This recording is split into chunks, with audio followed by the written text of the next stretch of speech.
নমস্কার বন্ধুরা, আজ আমি ঢ্যাঁড়স আর অল্প মুসুর ডাল দিয়ে দারুণ টেস্টি নতুন একটি রেসিপি আপনাদের সাথে শেয়ার করব। এইভাবে রান্না করলে খেতে ভীষণ ভালো হয় আর রান্না করাও কিন্তু একেবারে সহজ আর সাধারণ।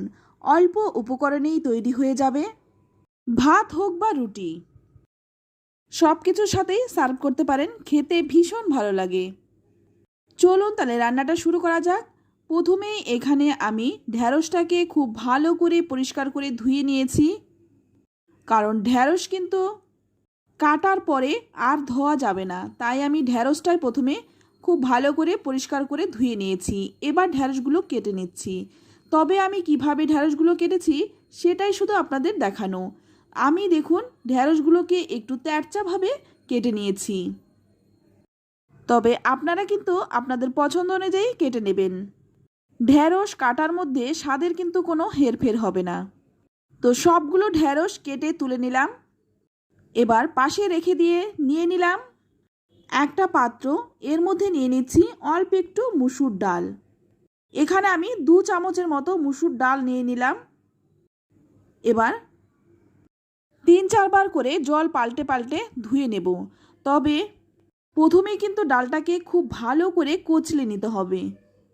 ডালের মধ্যে কিন্তু অনেক ময়লা থাকে, তাই প্রথমেই কিন্তু ডালটা খুব ভালো করে কচলে নিতে হবে। তারপর দেখুন ডালটা কিন্তু খুব ভালো করে ধুয়ে নিলাম। এবার এর মধ্যে দিয়ে দিচ্ছি একটা মিডিয়াম সাইজের কুচনো পেঁয়াজ, দিয়ে দিচ্ছি একটা টমেটো, আর দিয়ে দিচ্ছি 3টে কাঁচা লঙ্কা। কাঁচা লঙ্কাটাকে আমি কুচি কুচি করে কেটে দিয়েছি।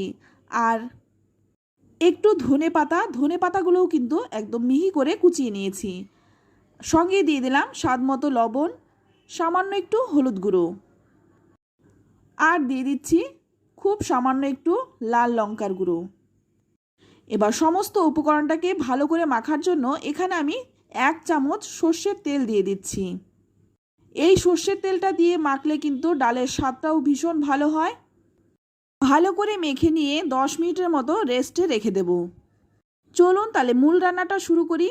তো এখানে আমি প্রথমে কড়াই গরম করে নিয়ে এর মধ্যে 2 চামচ সর্ষের তেল দিয়ে দিলাম। তেলটা ভালো করে গরম করে নিয়ে তারপর কেটে রাখা ঢ্যাঁড়সগুলো দিয়ে দিলাম। এই ঢ্যাঁড়সগুলো কিন্তু খুব ভালো করে ভেজে নেব। এর মধ্যে দিয়ে দিচ্ছি স্বাদ মতো লবণ, আর দিয়ে দিচ্ছি সামান্য একটু হলুদ গুঁড়ো। লবণ আর হলুদ গুঁড়োটা দিয়ে ঢ্যাঁড়সগুলো কিন্তু খুব ভালো করে ভেজে নেব। ঢ্যাঁড়সের যে একটা স্লিপারি ভাব থাকে সেটা কিন্তু ভাজতে ভাজতে চলে যাবে। তো ঢ্যাঁড়স ভেজে তুলে নিলাম। এবার ওই কড়াইয়ের মধ্যে দিয়ে দিচ্ছি আর 1 চামচ সর্ষের তেল। ফোড়নে দিয়ে দিচ্ছি একটু গোটা জিরে আর রাঁধুনি আমি দুটো মিশিয়ে দিয়ে দিলাম, আর দিয়ে দিলাম 2টো শুকনো লঙ্কা। ফোড়নটাকে একটু ভালো করে ভেজে নিয়ে এবার যে মেখে রেখেছিলাম ডালটা, সেই ডালটা দিয়ে দিলাম। আর এখন কিন্তু ডালটা খুব ভালো করে ভেজে নেব। এতে করে পেঁয়াজের যে একটা কাঁচা গন্ধ সেটা চলে যাবে। তো 3-4 মিনিট সময় নিয়ে ডালটা কিন্তু খুব ভালো করে ভেজে নিতে হবে। ঢ্যাঁড়স তো অনেকভাবেই খেয়েছেন, একবার এইভাবে খেয়ে দেখুন। সবাই কিন্তু আঙুল চেটে খাবে, এতটাই টেস্টি হয়।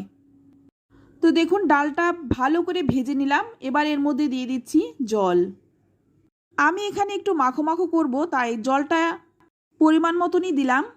আপনারা যদি একটু পাতলা খেতে চান সেক্ষেত্রে জলটা একটু বাড়িয়ে দেবেন। তারপর ঢাকা দিয়ে কিন্তু 15 থেকে 20 মিনিট রেখে দেব। তো ঢাকাটা খুলে নিলাম, আর ডালটা দেখুন খুব ভালো করে সেদ্ধ হয়ে গেছে।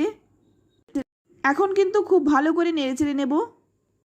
এতে করে ডালটা তো গলে গেছে, আর একটু ভালো করে মিশে যাবে। তো দেখুন ডালটা কিন্তু একদম সুন্দরভাবে সুসেদ্ধ হয়ে গেছে। এবার এর মধ্যে দিয়ে দিচ্ছি ভেজে রাখা ঢ্যাঁড়সগুলো। তো সম্পূর্ণ ঢ্যাঁড়সটাই দিয়ে দিলাম। আমি এখানে রান্নাটা একটু মাখো মাখো করেছি, আপনারা কিন্তু একটু পাতলা পাতলা করেও করতে পারেন, যেটা আপনাদের পছন্দ। ঢ্যাঁড়সটা দিয়ে ভালো করে নেড়েচেড়ে মিশিয়ে নিচ্ছি। তো ভালো করে নেড়েচেড়ে মিশিয়ে নিলাম। তারপর একটা ঢাকা দিয়ে 5 মিনিট রেখে দেব। এতে করে ঢ্যাঁড়সটাও কিন্তু সুন্দরভাবে নরম হয়ে যাবে। ঢ্যাঁড়স তো আগেই ভাজা, তারপরেও কিন্তু ডালটার সঙ্গে খুব ভালো করে মিশে যাবে। তো একটু ভালো করে নেড়েচেড়ে নিলাম। এখন কিন্তু রান্নাটা একদমই হয়ে গেছে। এবার নামানোর আগে দিয়ে দিচ্ছি 1 মুঠো ফ্রেশ ধনেপাতা আর দিয়ে দিচ্ছি 1 চামচ কাঁচা সর্ষের তেল। হাতের কাছে ধনেপাতাটা না থাকলে অবশ্যই 1 চামচ সর্ষের তেলটা দেবেন। এতে করে রান্নার স্বাদটাও কিন্তু খুব ভালো হয়। ধনেপাতা আর সর্ষের তেলটা দিয়ে ভালো করে নেড়েচেড়ে মিশিয়ে নিলাম। এবার 10 মিনিট স্ট্যান্ডিং টাইম দিয়ে দেব। তারপর নামিয়ে নিচ্ছি। রান্নাটা যতটা সহজ, খেতেও কিন্তু ভীষণ মজা। গরম গরম ভাত বলুন, রুটি, পরোটা সব কিছুর সাথে খেতে ভীষণ ভালো লাগে। রেসিপিটি ভালো লাগলে লাইক, শেয়ার, কমেন্ট করবেন। আর আত্মীয় স্বজন, বন্ধুবান্ধবের সাথেও শেয়ার করতে পারেন। আপনি যদি আমার চ্যানেলে নতুন হয়ে থাকেন, চ্যানেলটা সাবস্ক্রাইব করে নেওয়ার অনুরোধ রইল। একদম নতুন একটি রান্না, আপনারা অবশ্যই একবার বানান, খেয়ে তারপর আমাকে কমেন্টে লিখে জানান খেয়ে আপনাদের কেমন লাগলো। তো আজ এই পর্যন্ত, আবারও নিয়ে আসবো অন্য কোনো নতুন রেসিপি। সকলেই ভালো থাকবেন, সুস্থ থাকবেন। ধন্যবাদ।